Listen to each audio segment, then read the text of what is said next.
The decision tree are not always most appropriate and the best tool for decision making process. If we represent very complex system with this tool, we may find too many consequences as huge number of branches with a similar number of possible paths and options. એટલે કે નાનો software હોય અથવા નાના આપણી પાસે થોડી ઓછી કન્ડિશન્સ હોય ત્યારે ડિસિઝન ટ્રી છે એ બેટર ઓપ્શન છે. પણ જેમ જેમ કોમ્પ્લેક્સિટી તમારા સોફ્ટવેર છે એની વધતી જાય એમ ડિસિઝન ટ્રીઝ છે એની બ્રાન્ચીસ વધતી જાય અને ક્યાંય એક જગ્યાએ જો ક્યાંય પ્રોબ્લેમ એરાઇઝ થાય ને તો એ પ્રોબ્લેમ તમને થ્રુ આઉટ આખા ડિસિઝન ટ્રી છે એની અંદર નડે. એટલે ઇન શોર્ટ તમારું આખું ડિસિઝન ટ્રી છે એ ફોલ્સ થાય. એટલે ઇન શોર્ટ કે જ્યારે આપણી પાસે કન્ડિશન ઓછી હોય ત્યારે ડિસિઝન ટ્રી યુઝ કરીએ એ બેટર ઓપ્શન છે. નાવ let S see what is the advantage. Easy to understand. કોઈ પણ વસ્તુ ગ્રાફિકલ ફોર્મેટમાં હોય એટલે આપણને થોડું ઇઝી જ લાગે. Easy to generate rules. કીધું એમ જેમ સોફ્ટવેરની સાઇઝ છે એ નાની એમ તમારા રૂલ્સ ક્રિએટ કરવા છે એ સહેલા પડે. Easy four small conditions. ઓછી એટલે નાની કન્ડિશન હોય એના માટે સહેલું પડે. મલ્ટિપલ કે 3-4 કન્ડિશન એક જ કન્ડિશનની અંદર અરાઇઝ થતી હોય ત્યારે થોડું ટિપિકલ થાય. નાવ let S see what is the drawback. Training time relatively expensive. આના માટે જે તમારે ટ્રેનિંગ આપવી પડે છે એનો ટાઈમ પીરિયડ છે એ થોડો આપણને કોસ્ટ ઇફેક્ટિવ કોસ્ટલી પડે.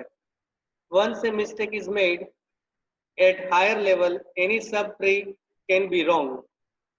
હમણાં આગળ વાત કરીએ એમ જો મોટામાં તમે કોઈ મોટા સોફ્ટવેરને યુઝ કરો અને હાયર લેવલમાં જો કઈ કન્ડિશન આપવામાં ભૂલ થાય તો એક આખે આખું ટ્રી જેના કન્ડિશનમાં એ વસ્તુ આવે છે ને એ આખે આખું ફોલ્સ છે થઈ જશે. તો બેટર છે કે નાની કન્ડિશન હોય ત્યારે તમે આનો યુઝ કરો. Now let us see another one that is known as a decision table. A decision table is a table with various conditions and their corresponding actions. Decision table is a 2D matrix divided into the 4 parts.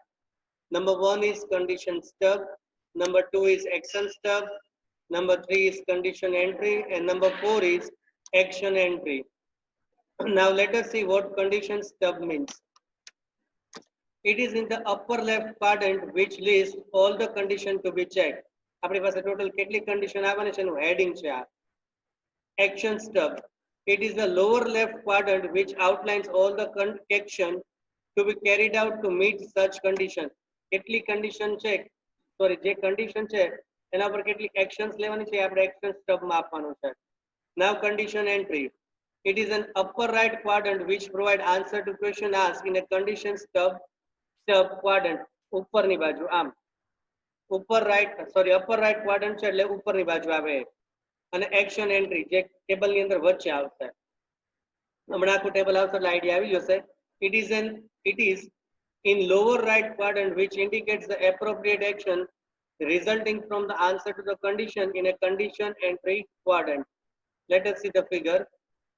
Sorry, હજી આના પછી આવશે. The entries in decision table are given by decision rule which define the relationship between combination of condition and courses of action.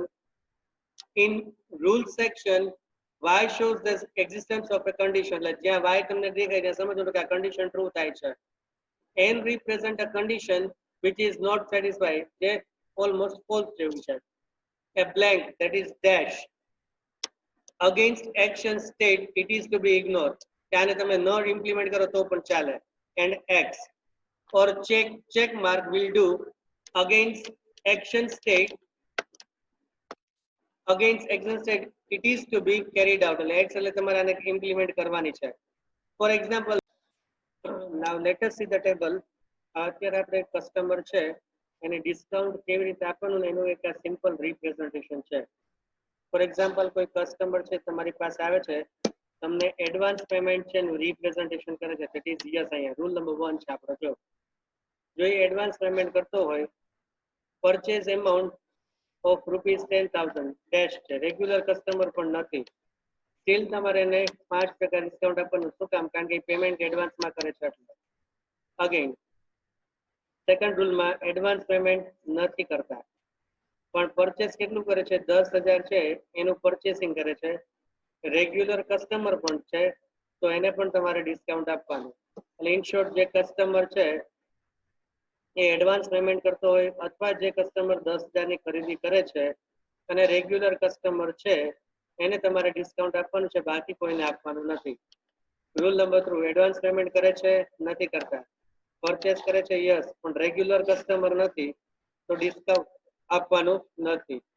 Again એક પણ condition છે એ satisfy નથી, બધામાં નો છે જો, તો ડિસ્કાઉન્ટ આપવાનો ઇશ્યુ નથી. તમે આ ચોથી કોલમ છે એને રિમૂવ કરી નાખો તો કોઈ ઇશ્યુ નથી, તો તમારું ટેબલ છે આ 3 નું છે એ ક્રિએટ થઈ જાય.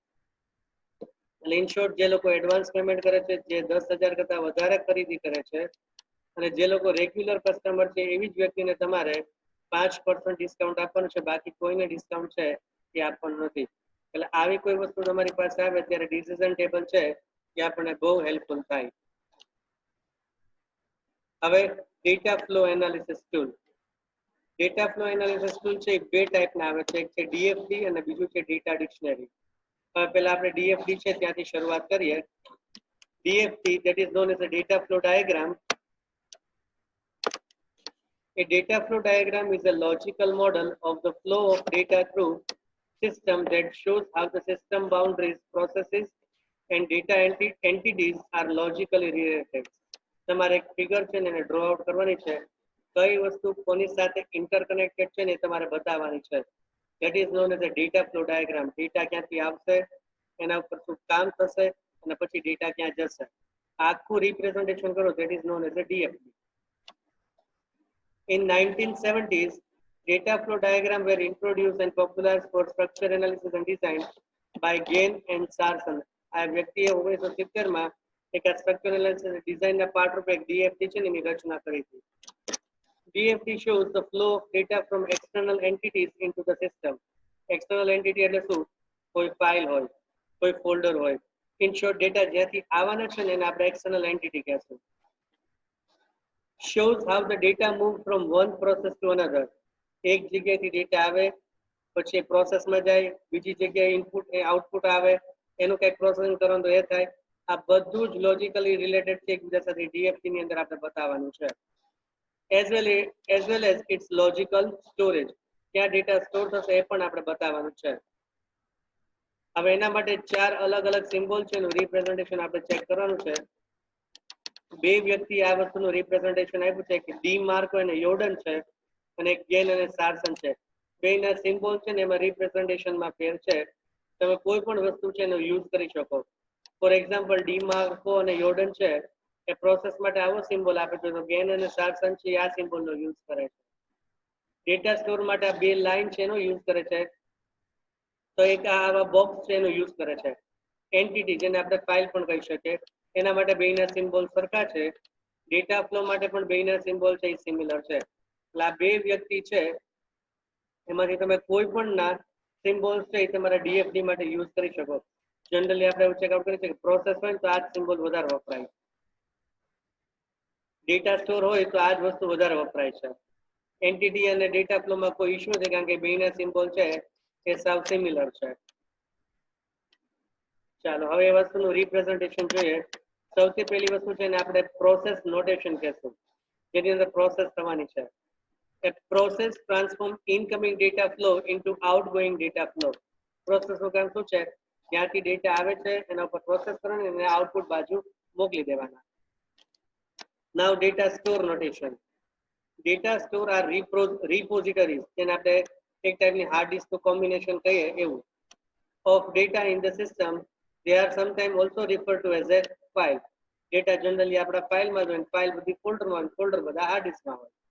હવે એના માટે પણ જો 3 અલગ અલગ વસ્તુ છે એનું રિપ્રેઝન્ટેશન કર્યું છે, બધી વસ્તુ સેમ છે, ખાલી રિપ્રેઝન્ટ કરવાની ટેકનિક છે એ જુદી છે. થર્ડ છે data flow notation. Data flow are pipelines through which packet of information flow. Data ક્યાંથી આવશે, ક્યાં જશે, આ આખી વસ્તુનું રિપ્રેઝન્ટેશન છે એને આપણે ડેટા ફ્લો નોટેશન કહેશું. Label the arrows with the name of data that moves through it. દરેકે દરેક એરો છે એની અંદર તમારે ઉપર ડિસ્ક્રિપ્શન લખવાનું કે આ એરો અહીંથી આમ જાય છે, શેના માટે જાય છે, કયા ડેટા અહીંથી અહીંયા પાસ આઉટ થયા.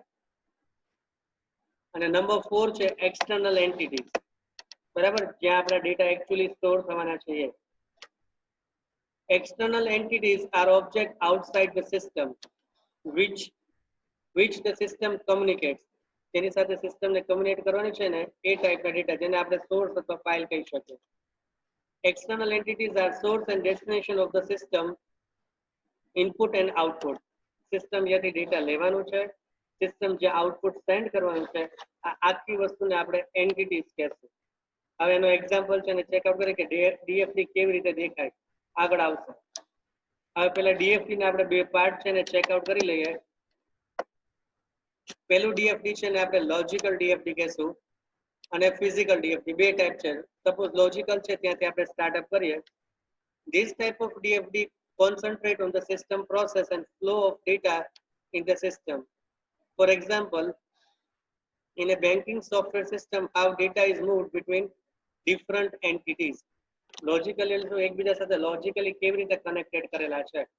સપોઝ તમે કેશ છે ને વિથડ્રો કરો છો તો લોજિકલી શું થાય છે, તમારો એમાઉન્ટ છે ને એમાંથી એનું ડિડક્શન થઈને એનો મેસેજ તમારા ફોન છે ને એની અંદર આવી જશે. આ એક લોજિકલ ડીએફડી છે. ટૂંકમાં એની એન્ટ્રી જ્યાં જ્યાં થવાની હશે ત્યાં બધે જ થશે. That is known as a logical DFD. Now let us see what is physical. This type of DFD shows how the data flow is actually implemented in the system. It is more specific and close to the implementation. Physical DFD એટલે શું, actually કયા લોકેશનમાં data છે એની અસર આવવાની છે ને એનું તમારે નોટિફિકેશન કરવાનું છે, એને ફિઝિકલ કહેવાય, જ્યાં એની એકચ્યુઅલ અસર આવવાની છે. અને લોજિકલ એટલે શું, ક્યાં ક્યાં અસર આવશે એનું રિપ્રેઝન્ટેશન, ધેટ ઇઝ લોજિકલ. હવે થોડાક રૂલ્સ છે કે લોજિકલ ડીએફડી ડાયાગ્રામ તમારે ડ્રો કરો તેના અમુક રૂલ્સ છે ને આપણે પ્રોસેસ છે અથવા એને ફોલો કરવા પડે. લેટ અસ ચેક કયા કયા છે. એની data flow leaving a process must be based on data input to the process. કોઈ પણ ડેટા ફ્લો છે એક પ્રોસેસની અંદર જાય ને ત્યારે એના માટેનું પર્ટિક્યુલર ઇનપુટ છે નેસેસરી છે. All data flow should be named. દરેક ડેટા ફ્લોમાં હમણાં આપણે ઓલા નોટેશનની વાત કરી હતી આગળ, એમ તમે એરો સિમ્બોલ જે જોયા હતા એમાં તમારે દરેકને નામ આપવાનું છે તો તમને ખબર પડે કે આનું રિપ્રેઝન્ટેશન અહીંયા જાય છે. The name reflects that data flowing between process, data stored, source and sinks. બરાબર, કઈ જગ્યાએથી ડેટા આવ્યા, ક્યાં જાય છે, આ બધી જ વસ્તુનું રિપ્રેઝન્ટેશન છે એને આપણે નામ આપવાના છે. Only data needed to perform the process should be an input to the process. જેના ઉપર એકચ્યુઅલી પ્રોસેસ કરવાની છે ને એવા જ ડેટાને તમારે પ્રોસેસિંગમાં લઈ આવવાના. A process should know nothing about, that is being independent of any other process in the system. કોઈ પણ પ્રોસેસ છે ને તમે ઇનપુટ આપો ને ત્યારે એને આજુબાજુ કોઈ પ્રોસેસ રિલેટેડ હોવી જોઈએ નહીં. એ સિંગલ ટાસ્ક જ કરે. It should depend only on its own input and output. જે એની પાસે ઇનપુટ આવ્યું છે એના ઉપર એને જે પ્રોસેસ કરવાની છે અને એનું આઉટપુટ જે આપવાનું એની સાથે જ એને કન્સર્ન રહેશે, બાકી કોઈ સાથે કન્સર્ન રહેશે નહીં. Processes are always running. They do not start or stop. Analysts should assume a process is always ready to function or perform necessary work. આપણને ખબર છે પ્રોસેસ ઓલવેઝ રનિંગ જ હોય, બરાબર. એટલે પ્રોસેસ જ્યારે રનિંગ હોય ત્યારે એને સ્ટાર્ટ સ્ટોપ કરવાની જરૂર નથી. તમારે ખાલી ઇનપુટ આપવાનું, પ્રોસેસ પોતાનું એના ઉપર પ્રોસેસિંગ છે એ કરશે અને તમને આઉટપુટ પ્રોવાઈડ કરી દેશે.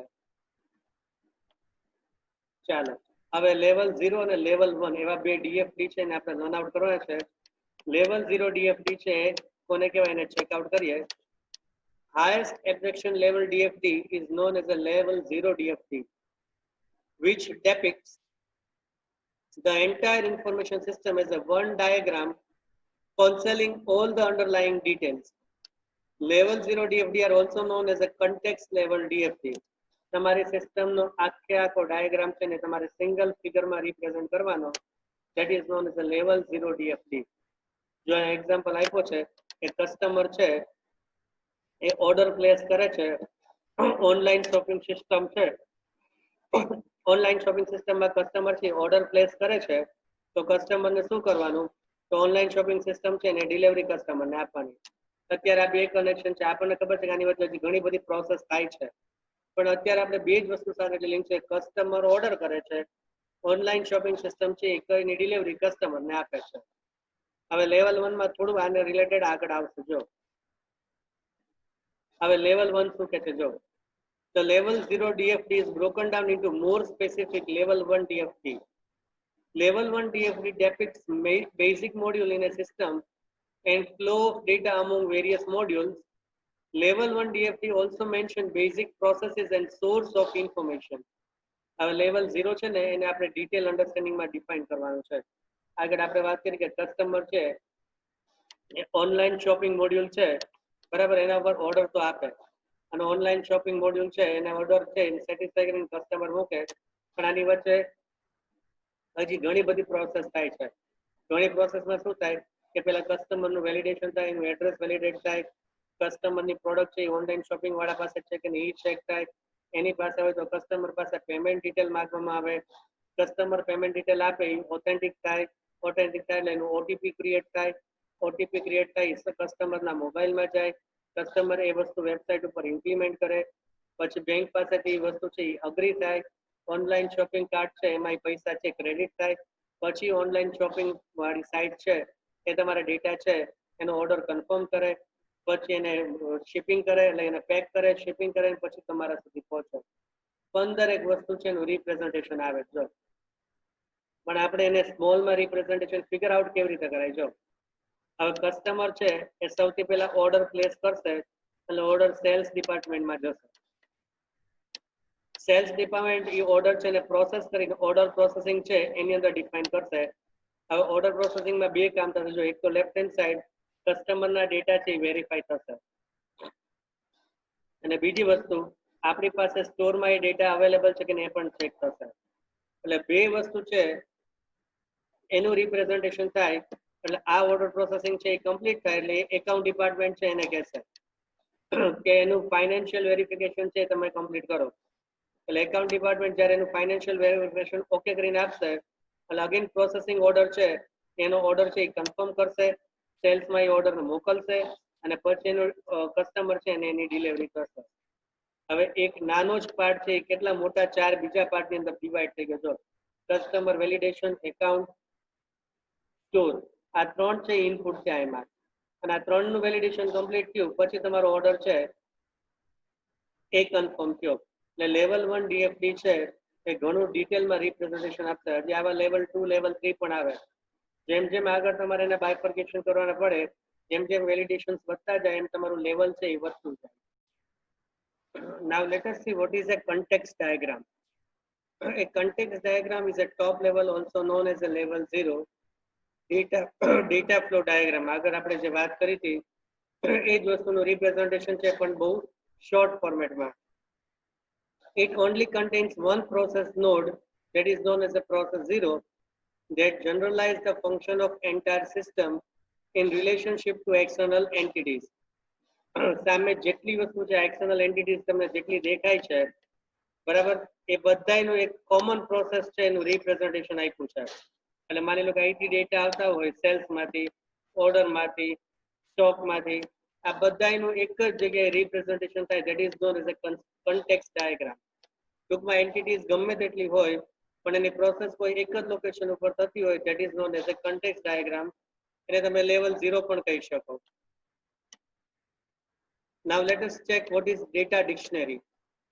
A data dictionary is a set of metadata that contains definition and representation of data elements. તમારી પાસે જે ડેટા છે એનું ડિટેલ ડિસ્ક્રિપ્શન. ફોર એક્ઝામ્પલ કોઈ એમ કે આ પર્સન છે બરાબર, તો એક સિમ્પલ ડેટા થાય પણ એ પર્સન છે એનું ડિટેલ ડિસ્ક્રિપ્શન, તો કે એનું નામ, એનો ફોન નંબર, એ ક્યાં રહે છે, એ શું ભણ્યો છે, એની ડેટ ઓફ બર્થ એક્સેટ્રા બધી જ વસ્તુનું તમે ઇમ્પ્લિમેન્ટેશન કરો ને that is known as a meta data. Data about data, પર્સનના પણ પોતાના data. From the perspective of database management system, a data dictionary is a set of table and views that can only be read and never altered, that can be changed. એટલે data dictionary છે એક table અને એક view છે કે જેને ક્યારેય તમે ફેરફાર કરી શકતા નથી. એક વખત પર્સન છે એ તૈયાર થઈ જાય, એનું નામ બામ બધું અપાઈ જાય પછી એમાં ચેન્જ ન થાય બરાબર. એની ડેટ ઓફ બર્થ છે એ ન બદલાય. અમુક લોકેશન અમુક વસ્તુ આપણે અમુકમાં આપણે છાપામાં રીડ આઉટ કરી શકીએ કે નામ બદલાય, પણ આ બધા એક્સેપ્શન કેસ છે. એટલે એવા તો લાખે કે કરોડે 2, 5, 10 કેસ થાય. બાકી જનરલી જ્યારે પર્સન છે રેડી થાય ત્યારે એનું નામ, એનું એડ્રેસ, એનું ડેટ ઓફ બર્થ આ બધું પરફેક્ટ જ હોય, એટલે જ આપણને બર્થ સર્ટિફિકેટ આપવામાં આવે છે. While implementing a database, or you can say data source, data warehouse, મોટા data, that is known as a data warehouse. It is necessary to have a data dictionary. કારણ કે કયા ડેટા બેઝમાં કયા data છે એનું તમારે ડિસ્ક્રિપ્શન ડિફાઇન કરવું પડે. The benefit of data dictionary is that the data item will always be consistent whenever table within a database are altered. તમે ટેબલ છે અને ડેટાબેઝના ટેબલમાં ગમે ત્યારે જ્યારે ચેન્જીસ કરશો ને પણ એના ડેટામાં બહુ ચેન્જીસ નહીં થાય. જો તમારે આખું ટેબલ ચેન્જ કરવું હોય તો પહેલા ડેટાને રિમૂવ કરવા પડે. ડેટાને રિમૂવ કરવા આપણને પોસાય નહીં, કારણ કે તો પછી આપણું જે પ્રોસેસિંગ છે આખું એ અટકીને ઊભું રહી જાય. એટલે તમે શું કરી શકો કે ટેબલ છે ને નાનું મોટું કેવી રીતે ડિફાઇન કરો, અંદરના ડેટા છે તો કન્સિસ્ટન્ટ છે, એમાં કોઈ ફેરફાર ન થાય. For example, telephone number are written in different way by different people. બધા અલગ અલગ રીતે ટેલિફોન નંબર છે લખતા હોય છે. With a data dictionary, the format of telephone number within a whole organization will always be same, and hence the consistency is maintained. બરાબર, તમે ફોન નંબર ગમે તે ફોર્મેટમાં સ્ટોર કરો પણ ફોન નંબર તો ફોન નંબર જ રહેવાના છે, એટલે એમાં કોઈ પણ ટાઈપનો ચેન્જ નથી થવાનો. લખવાની રીત અલગ અલગ હોઈ શકે એવું પોસિબલ છે. Now let us take an example. જો તમે અત્યારે ઓરેકલ સબ્જેક્ટ ભણવાના છો એમાં આ વસ્તુનું રિપ્રેઝન્ટેશન આવશે. હવે જો તમે એક માની લો કે એક તમે ટેબલ બનાવ્યું છે નોર્થ વેસ્ટર્ન મેન્યુફેક્ચરિંગ નામનું, એવું માનીએ આપણે. હવે કોને બનાવ્યું છે, બરાબર, ક્યારે બનાવ્યું છે, કોને એને અપ્રુવલ આપ્યું છે, ડેટ શું છે, વર્ઝન શું છે, કેટલા પેજ છે, એલિમેન્ટ કયા છે, ડિસ્ક્રિપ્શન શું છે. જો કે પાર્ટ નંબર નામનું કોલમ છે, તે પાર્ટ નંબર શેને સ્પેસિફાય કરે છે કે ઇન્વર્ટરી પાર્ટ નંબરને સ્પેસિફાય કરે છે. એનું એકચ્યુઅલ બીજું નામ શું છે જેને એલિયસ નેમ કહેવાય. તમે ઓરેકલમાં બધી વસ્તુ લર્ન આઉટ કરશો. પીટી નંબર એનું શોર્ટ કહીએ છીએ આપણે જેને. વેલ્યુ કેટલી આવશે તો કે 100 થી શરૂ થશે 5000 સુધીની આવશે. ડેટા ટાઈપ શું છે તો કે ન્યુમેરિક. પોઝિશન શું છે કે 4 પોઝિશન્સ ઓર કોલમ.